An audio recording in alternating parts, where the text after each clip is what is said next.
Depuis 2023, 35 homicides ont été recensés en Corse, faisant de cette île la région la plus criminogène de France. Au-delà de ces assassinats, les actes de violence sont légion, explosions, incendies de bateaux, intimidations contre des entreprises qui refuseraient de verser de l'argent à un clan mafieux, règlement de compte. Aujourd'hui et depuis les années 80, les bandes criminelles sont solidement implantées dans la vie locale et ont mis en coupe réglée l'ensemble de l'île.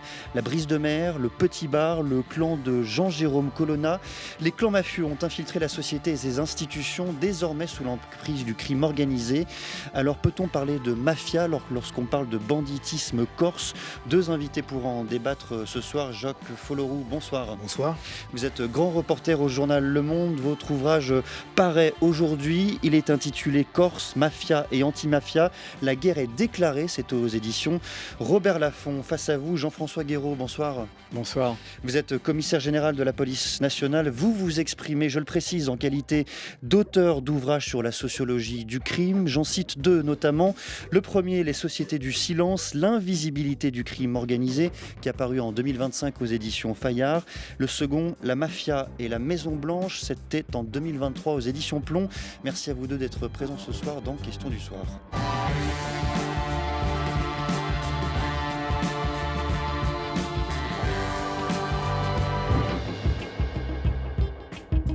Et c'est avec vous, Jacques Folloroux, que je commence en citant votre livre. Notamment, vous écrivez « Au nom de la solidarité familiale ou de village, ils trouvent, vous parlez des bandits, des caches chez des gens insoupçonnables.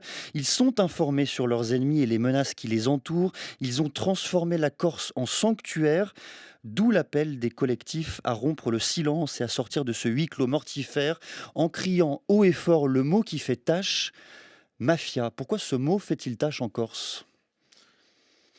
Il a été difficile à accepter, je pense, par la société corse, pas simplement par l'État, parce que inévitablement, ça renvoie à une image comment dire, très dégradée de ce qui est devenu cette île. Ça ne réduit pas cette île simplement à ce phénomène de violence organisée, mais le mot mafia me semble important, parce que, comme ça a été dit, pour bien agir, il faut bien penser.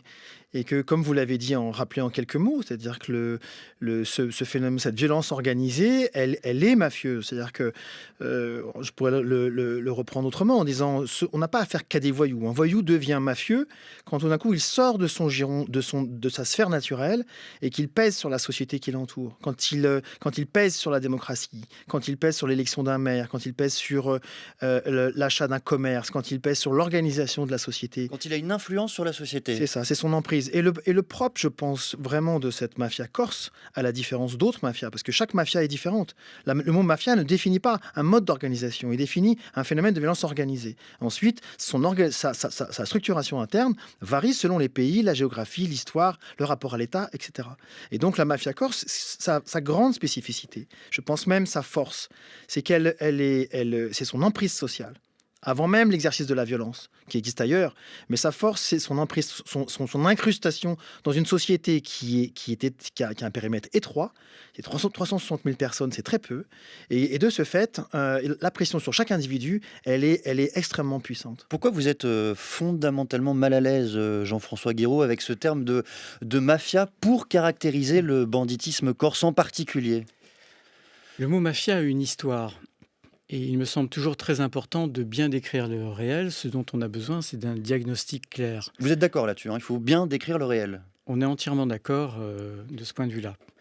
Mais on apprend ça en philosophie, les mots précèdent les choses. Et si on veut avoir un diagnostic éclairé, il faut absolument apposer un bon concept sur la réalité pour la faire émerger. Le mot mafia a une histoire, il faut revenir rapidement là-dessus parce que c'est vraiment fondamental. C'est un mot qui est situé historiquement et géographiquement, qui a servi à définir une organisation criminelle au XIXe siècle, c'est Cosa Nostra, à partir du XIXe siècle, en Sicile. C'est donc un nom propre. Et par la suite, assez tardivement, à partir des années 60, à la fois en Italie et surtout aux États-Unis, grâce aux révélations des repentis, on s'est rendu compte que ce nom propre était un nom impropre, puisque les mafieux eux-mêmes utilisaient un autre mot, c'est Cosa Nostra, notre chose à nous. Et les repentis ont dit, vous savez, le mot mafia, c'est un mot pour les journalistes, c'est un mot pour la police, c'est un mot pour le grand public, mais nous, on ne l'utilise pas. Et ce mot a encore évolué par la suite. Il s'est popularisé, il s'est même mondialisé, il s'est démocratisé. Il est devenu aujourd'hui, dans la langue politique et journalistique, un synonyme de criminalité organisée.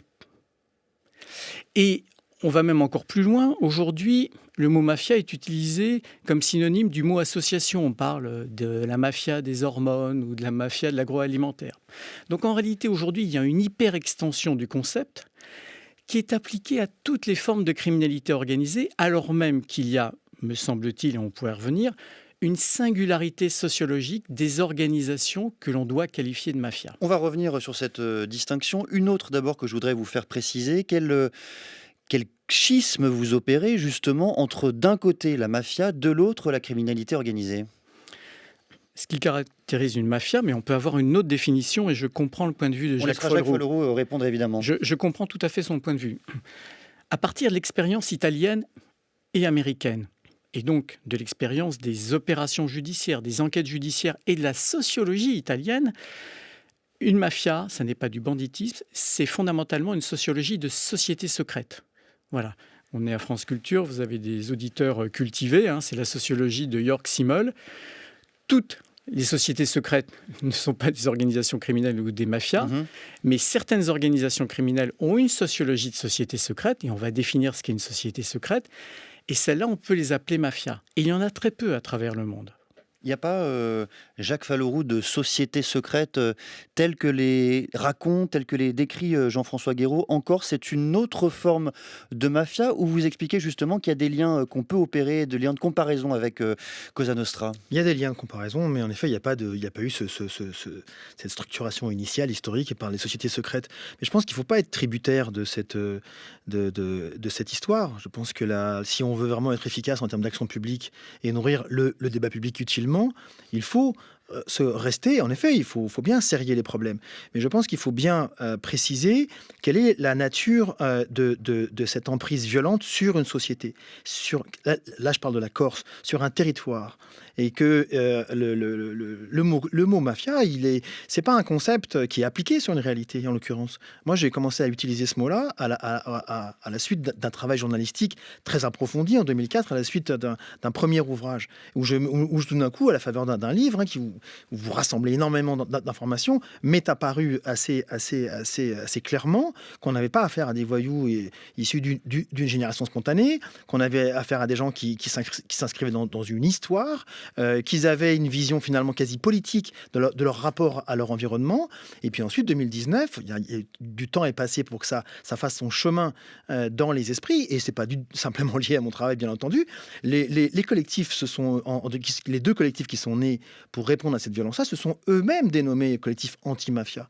Et donc, si vous voulez, ce collectif ce terme de mafia, pour moi, en Corse, je vais vraiment m'appliquer à essayer d'apporter des éléments pour définir la mafia corse. Racontez-nous justement, j'allais dire très précisément, l'influence dont vous parliez un peu plus tôt. Quelle est l'influence de ces groupes sur la société corse? Vous parlez même de mentalité insulaire liée à la mafia. Non, alors pardonnez-moi, j'ai du mal à m'exprimer. C'est ce que vous écrivez. Ouais, la mafia est d'autant plus enracinée dans les mentées insulaires, écrivez-vous. Oui, non, c'est-à-dire que je pense que ça n'est pas l'insularité, ni l'identité, ni la culture corse qui fait la mafia. Je pense qu'en revanche, que des systèmes criminels, que des bandes criminelles, etc., qui se sont installés en Corse à partir du début des années 80, ont instrumentalisé, à leur profit, la notion d'insularité, la notion d'identité, la notion de corsitude, etc. Ça, oui. Mais alors, pour vous donner très concrètement l'exemple, comment est-ce que ce milieu pèse sur la société civile? Ce sont des choses toutes simples. Par exemple,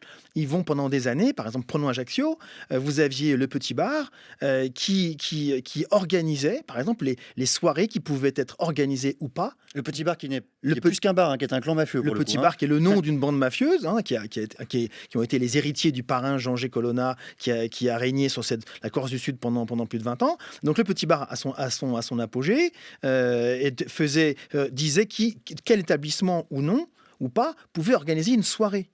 Juste le fait d'organiser une soirée dans un bar, C'était les voyous qui organisaient ça. Mais après, je vous laisse, ça va. Je vais pas vous lister tous les moyens d'agir, finalement, de peser sur leur environnement, mais ça va jusqu'à la désignation ensuite d'élus. C'est aussi la mainmise sur les marchés publics. C'est la mainmise aussi sur la distribution du café, etc. Institutions, marchés publics, produits de première nécessité, influence aussi sur qui peut ou non organiser des soirées dans un bar. Jean-François Guéraud, on n'est pas là dans des pratiques typiquement mafieuses? Oui, alors pour répondre à Jacques Foulleroux, je ferai deux remarques. Premièrement, l'émergence du concept de mafia en Corse a une utilité. C'est celui de l'éveil des consciences. Faire que à la fois la société et l'État prennent conscience du fait qu'il y a un très grave problème de criminalité organisée en Corse, mais qui remonte au XVIIIe siècle. Quand on a cette profondeur historique, on est frappé. Au XIXe siècle, l'État français envoie l'armée, il y a des commissions d'enquête, il y a tout un débat public très vif, etc. Jacques Foulleroux nous dit qu'il faut se détacher de cette histoire. Il y a une profondeur historique qui est intéressante. On peut discuter de la singularité aujourd'hui du moment historique, mais déjà, par exemple, sous l'administration de Pascal Paoli au milieu du XVIIIe siècle, c'est déjà un énorme sujet du débat public.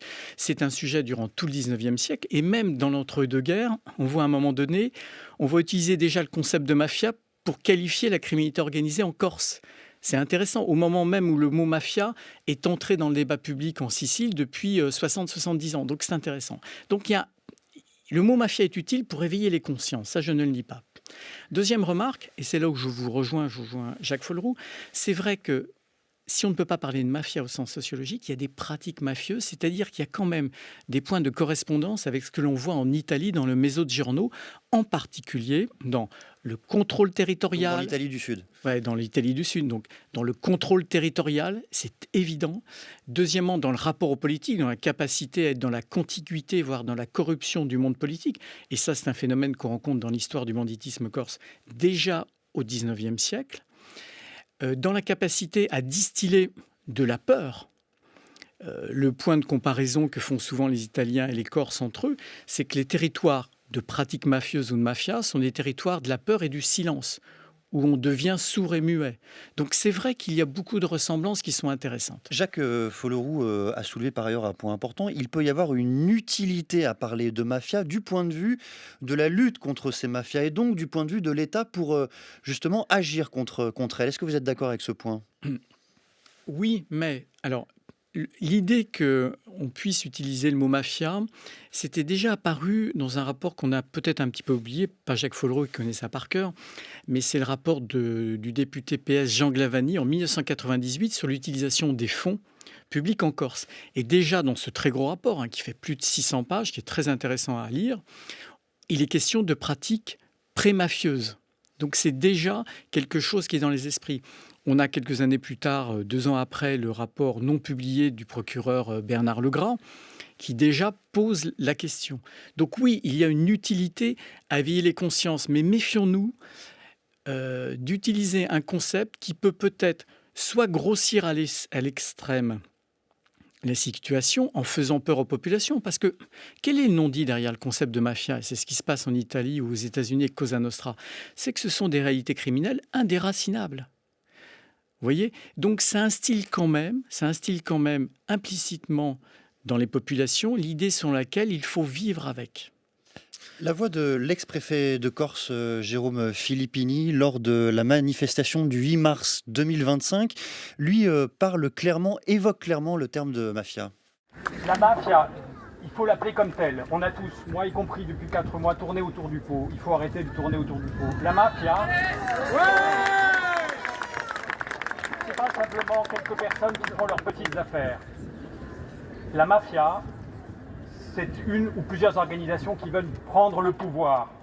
Et dans une démocratie, le pouvoir ne doit pas appartenir aux criminels. Il doit appartenir aux institutions légitimement désignées par le peuple, c'est-à-dire aux élus désignés par la volonté populaire. D'accord. Et l'État? Nous pouvons triompher de la mafia. Il est important, Jacques Foulleroux, ce moment corse qu'il dit justement du rapport entre l'État français d'un côté et ces groupes de banditisme de l'autre. Pourquoi l'État français a-t-il mis tant de temps à parler de mafia? Pourquoi le concept a pris tant de temps à émerger? Alors je pense déjà qu'il y a une forme de désintérêt aussi de Paris, hein. C'est-à-dire que la Corse, c'est 360 000 habitants, sur un pays aujourd'hui 70 millions de personnes, c'est pas une priorité. Et tant qu'il n'y avait pas de trouble à l'ordre public majeur, Paris a toujours considéré qu'il avait d'autres chats à fouetter. Depuis 1998, depuis qu'un préfet Mais français même avant, s'est fait assassiner, quand même. Oui, alors il ne s'est mobilisé, c'est ce que j'allais vous dire, il ne s'est mobilisé que quand il y a eu tout d'un coup une atteinte flagrante, très spectaculaire à son autorité, et en tout cas à l'image de son autorité. Quand on lui a tué un préfet, en effet, l'État s'est mobilisé. Donc je pense qu'il y a ça, mais après, je pense que fondamentalement, ça touche finalement au cœur du problème, et la raison d'ailleurs pour laquelle on est ici. C'est-à-dire que c'est tout d'un coup que les esprits, et notamment en France, on puisse accepter l'idée qu'il y a un bout de l'autorité, enfin qu'il y a un bout du territoire qui est soustrait à l'autorité de l'État, que l'État, et ça nous ramène à ce que c'est l'État en France, qui a créé la France. Est-ce que c'est l'État qui a créé la France ou la France qui a créé l'État? C'est le débat. C'est l'État qui a créé la nation. Oui, c'est la singularité française. C'est ça. Et donc je pense qu'il y a une incapacité fondamentale des acteurs de l'État depuis des décennies à considérer qu'il puisse y avoir en effet sur un bout de son territoire une forme de pouvoir concurrent et qui soit plus légitime que lui et davantage respecté et davantage craint. Ce qui est le cas aujourd'hui. Et toute la reconquête, c'est pour ça que le mot mafia est important, c'est-à-dire qu'il permet de reconquérir les esprits. Et que là, aujourd'hui, l'emprise de la mafia, sa force, c'est pas tant c'est pas tant le fait d'avoir des armes, c'est le fait d'avoir conquis les esprits et d'avoir conquis une grande majorité des Corses, que le pouvoir, il était entre leurs mains. Et l'assassinat d'Alain Orsoni, l'ancien dirigeant nationaliste, à l'enterrement de sa mère, a rappelé à l'ensemble de la société, après 2025, qui a vu émerger la société civile via des manifestations, via les élus, via nationaux, via le vote d'une loi narco qui était importante, parce que ça se décline aussi sur la lutte contre le crime organisé en Corse, et le réveil de l'État via la création de nouvelles institutions. L'assassinat début janvier donc d'un poids lourd de l'histoire politique, un pilier du nationalisme corse, à l'enterrement de sa mère, a envoyé un message clair à tout le monde en disant, en fait, d'accord, on peut parler autant qu'on veut, le pouvoir, il reste entre les mains des voyous. Et dans le même temps, Jean-François Guéraud, est-ce que l'État, durant des années, durant des décennies même, n'a pas regardé ailleurs? Et ailleurs, j'entends, n'a pas regardé en particulier l'activisme politique indépendantiste, parfois terroriste corse, bien plus que justement ces groupes mafieux, ce banditisme qui œuvrait parfois en parallèle, parfois à côté?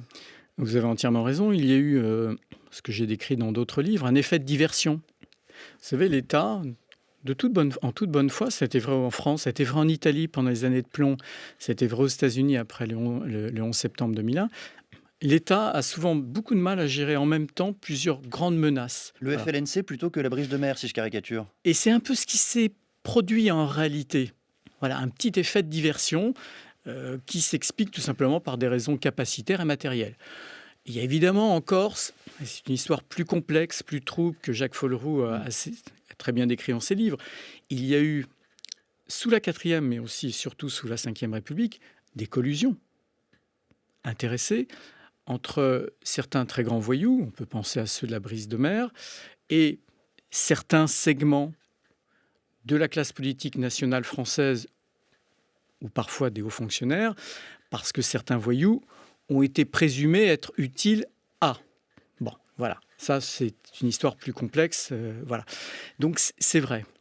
Mais cet effet de diversion, ce n'est pas un phénomène qui était propre à la Corse. On l'a connu un petit peu de manière plus générale en Occident. Jacques Folleroux. Si, c'est important ce point, parce que c'est vrai en tout cas, journalistiquement parlant, on ne l'a pas assez travaillé.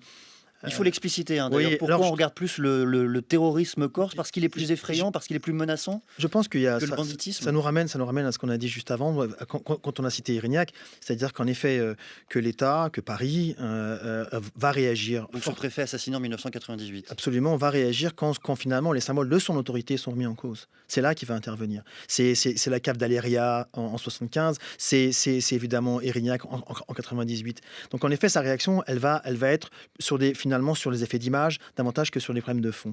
Mais il y a un point qui a été... Il y a ce phénomène de diversion, mais je dirais que ça touche aussi à la façon dont l'État mène ses affaires. et finalement défend ses intérêts. Et ça il y aurait un autre terme que j'aurais envie d'employer, ce serait celui de délégation. C'est-à-dire que l'État, dans son histoire, en France, a pu se servir des voyous pour servir des intérêts et c'est la partie un peu inavouable de son action. Et si vous voulez, sur le cas L'État, des corsos marseillais, veut dire à déléguer certaines actions sur le territoire corse. ça va non, en France même.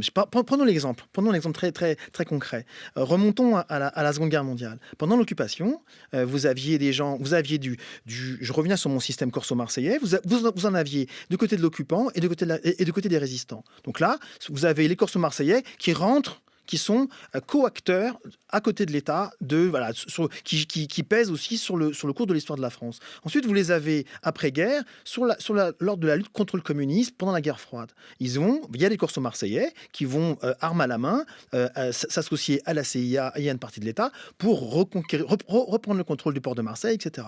Vous les avez aussi dans les années 60-70 pour lutter contre les gauchistes.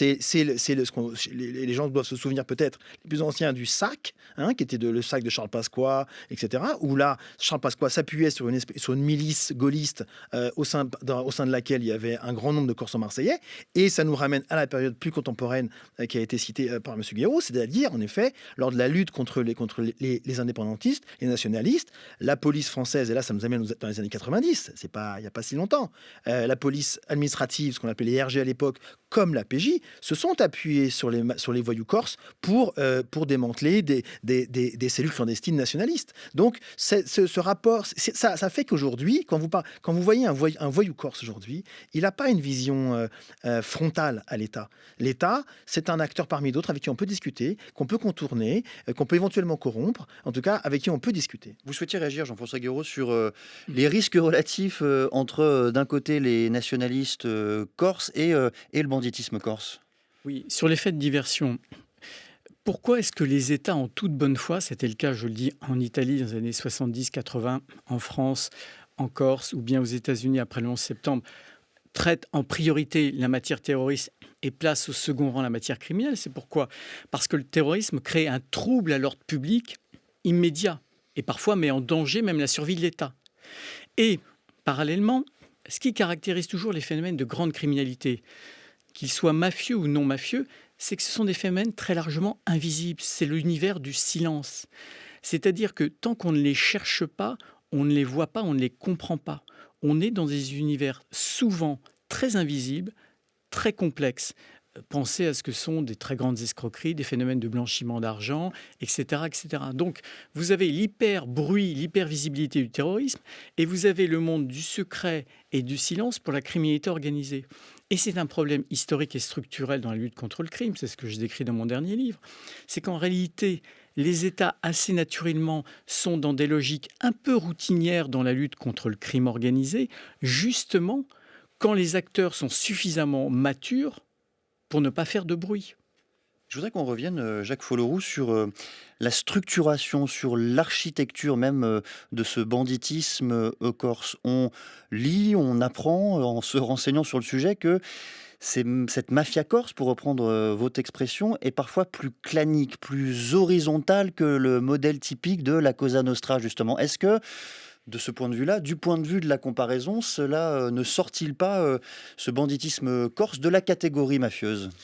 Alors bon, encore une fois, pour moi, le mot mafia ne définit pas la structuration interne. Mais vous souhaitiez la décrire, cette structuration? Oui, absolument. C'est-à-dire que la forme pyramidale, elle existe en effet au sein de Cosa Nostra, mais elle n'existe pas au sein de la Camorra ni de la Ndrangheta, et on est en Italie. En tout cas, ça n'est pas la même pyramide qu'en Sicile. Pour revenir, François Guéraud n'est pas d'accord, mais je vous donnerai la parole. Pour revenir à la Corse, en effet, c'est la cohabitation de systèmes criminels il peut exister une espèce de pax mafiosa si leurs intérêts convergent, en tout cas s'équilibrent, mais à un moment donné, ces relations peuvent devenir très conflictuelles. Et il y a une petite touche au sein du milieu corse assez spécifique, c'est l'emprise des ventes vendettas. Les vendettas viennent redéfinir les contours des alliances, etc. Mais Ça, c'est typiquement corse. Il y a beaucoup plus de questions de vendetta, de famille. Donc, c'est un mélange entre du clanisme, de la famille, des liens amicaux et des alliances de circonstances. C'est pour ça qu'en permanence, d'ailleurs, c'est un paradoxe. C'est-à-dire qu'on parle de crime organisé corse, mais c'est un crime organisé qui est presque informel. C'est-à-dire que c'est comme une espèce de... C'est une religion sans église, un État sans institution. Je voudrais juste très, très rapidement revenir sur le point d'avant, parce que ça me semble important. C'est-à-dire que je pense qu'il y a quand on parle d'État, je pense qu'il y a 2 niveaux. Moi, je distingue 2 niveaux. Vous avez l'échelon politique et vous avez les acteurs au sein des services de l'État, judiciaires et policiers. On a parlé justement de l'espèce de focus qui a été fait par l'État sur la violence nationaliste au détriment de la lutte contre le crime organisé. Mais le paradoxe, c'est que au milieu des années 80, alors que la brise de mer commence à prendre de l'ampleur, c'était ce gang dominant sur toute la Haute-Corse, mais qui rayonnait dans le monde entier, vous avez eu à un moment donné une priorité donnée par l'État. À l'époque, c'est François Mitterrand qui était à la tête de l'État et qui envoie Robert Broussard, un ancien grand flic, et le nomme préfet chargé de remettre de l'ordre face à la violence nationaliste. Mais Robert Broussard, avec ses hommes, avec ses proches, patron de la PJ, patron des RG, etc., il voit bien assez rapidement, c'est leur métier, que la brise de mer constitue un vrai danger et également un trouble à l'ordre public et une atteinte à l'autorité de l'État. Il va y avoir une proposition qui va être faite de lier les enquêtes criminelles aux enquêtes financières. Et à l'époque, le garde des Sceaux de l'époque, qui est Robert Badinter, il va rejeter ça d'un revers de la main en 84, considérant que Robert Broussard est un cow-boy. Et il faudra attendre 2 ans pour que, en effet, la jonction du criminel et du financier se fasse, mais ce sera trop tard. Je reviens vers vous, Jean-François Guéraud. Vous étiez en train de prendre des notes. Vous ne sembliez pas d'accord sur la structuration, la spécificité de la structuration de ces groupes du banditisme corse. Alors, en Italie, ce sont des structures pyramidales. C'est vrai en Cosa Nostra. À Cosa Nostra, en Sicile, c'est le modèle pur et parfait. C'est vrai pour la 'Ndrangheta, c'est quelque chose qui a été découvert tardivement. Et c'est même vrai pour la Camorra. Donc ce sont de vraies structures pyramidales, très hiérarchisées, très, très normées. La grande différence entre les organisations criminelles mafieuses italiennes et ce qui se passe en Corse, c'est qu'en Italie, les clans ont une durée, une temporalité, une longévité. Vous regardez la cartographie des clans criminels de Cosa Nostra en Sicile, elle est identique depuis 1 siècle et demi. Ce sont des bandes structurelles. Vous avez un clan à Palerme, X clan, par exemple dans le quartier de la Cala, qui est le quartier historique qu'on visite tous quand on va à Palerme. Ce clan existe depuis 1 siècle et demi. En Corse, ça disparaît, ça ressurgit. En Corse, on a affaire, si j'en crois, et je les crois évidemment, et je suis certain que c'est exact, que mes collègues de la Direction nationale de la police judiciaire décrivent des bandes criminelles. Ce sont des bandes qui ont une vie éphémère. Jacques Folleroux parlait à juste titre de la bande de la Brise de Mer qui a dominé le banditisme corse pendant une grosse génération. Elle a eu un début, elle a eu une fin, et elle s'est... De la fin des années 70 à peu près, durant un quart de siècle. 20-25 ans. Elle s'est en fait largement autodissoute de l'intérieur par des conflits, mais elle a eu un début, une fin. Au bout d'une génération, elle n'existe plus.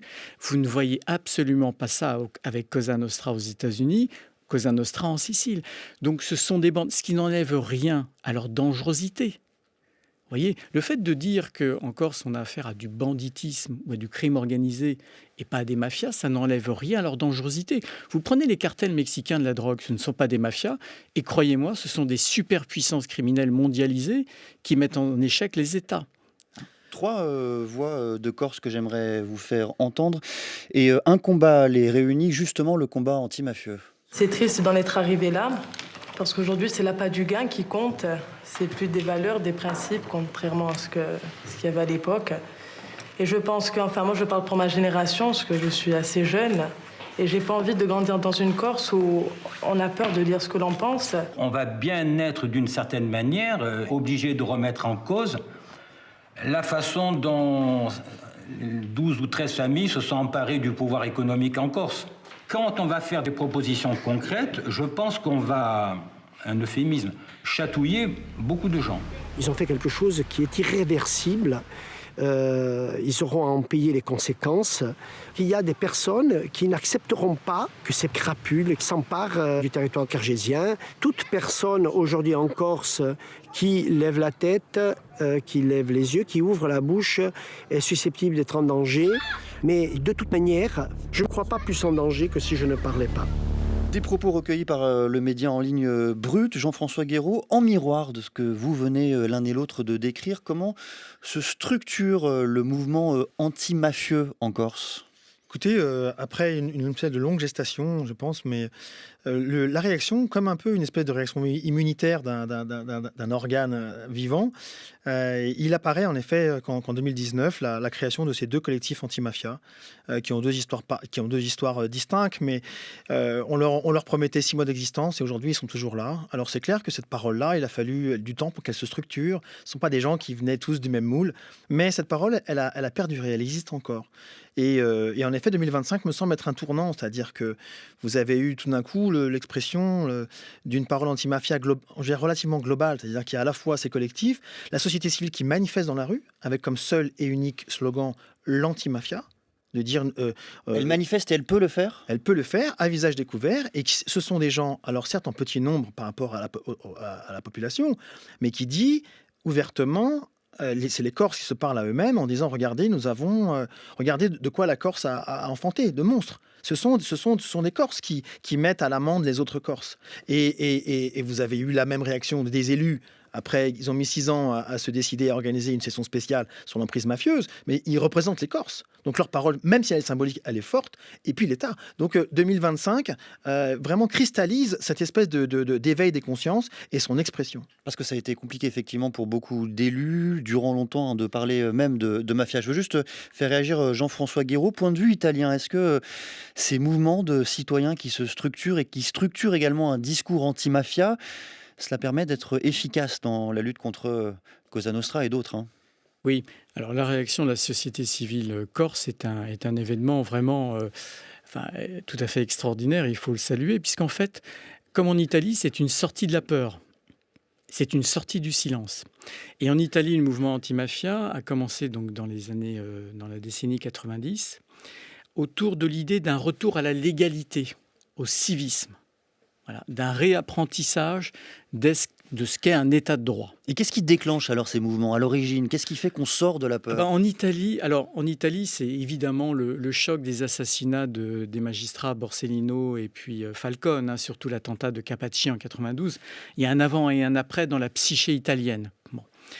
Malgré tout, il faut être très prudent quand on regarde les leçons de la lutte anti-mafia, plus exactement de la réaction de la société civile en Italie. On voit 2 choses. Tout d'abord, tous les acteurs sont en permanence en grand danger. On le voit par exemple avec Roberto Saviano qui est sous protection. Deuxièmement, en soi, ça ne suffit pas. Ce qui est utile et efficace pour lutter contre des grandes organisations criminelles, c'est une action continue, sans retour en arrière, une forte pression judiciaire et permanente. Et on voit en Italie, dans tous les territoires où la pression judiciaire a un petit peu reculé, hop, ces organisations ressurgissent. Et troisièmement, et là, l'exemple sicilien n'est pas très réconfortant, Cosa Nostra en Sicile arrive à très bien vivre avec le mouvement anti-mafia. 15 secondes. 15 secondes. Moi, je pense qu'en Corse, si la parole s'est libérée, c'est que ce système mafieux, qui est une mafia, en fait, c'est un système totalitaire et qui a fini par quasiment complètement étouffer cette île, ce bout de territoire, et que la population, elle a fini par dire non, et que c'est pas simplement l'addition des drames individuels, c'est aussi une prise de conscience collective. C'est pour ça qu'à la différence de mon interlocuteur, je ne dirais pas, il ne faut pas parler de bande criminelle, mais bien d'un système mafieux. Merci beaucoup, c'était passionnant d'entendre vos désaccords respectueux, Jacques Folloroux, Jean-François Guéraud. Merci également, un grand merci à celles et ceux qui ont pensé et fait cette émission, Stéphanie Villeneuve, Diane Devancey, Antoine Héral et Juliette Mouélic. À suivre après le journal, la guerre en Ukraine refaçonne-t-elle l'identité et la mémoire européenne ?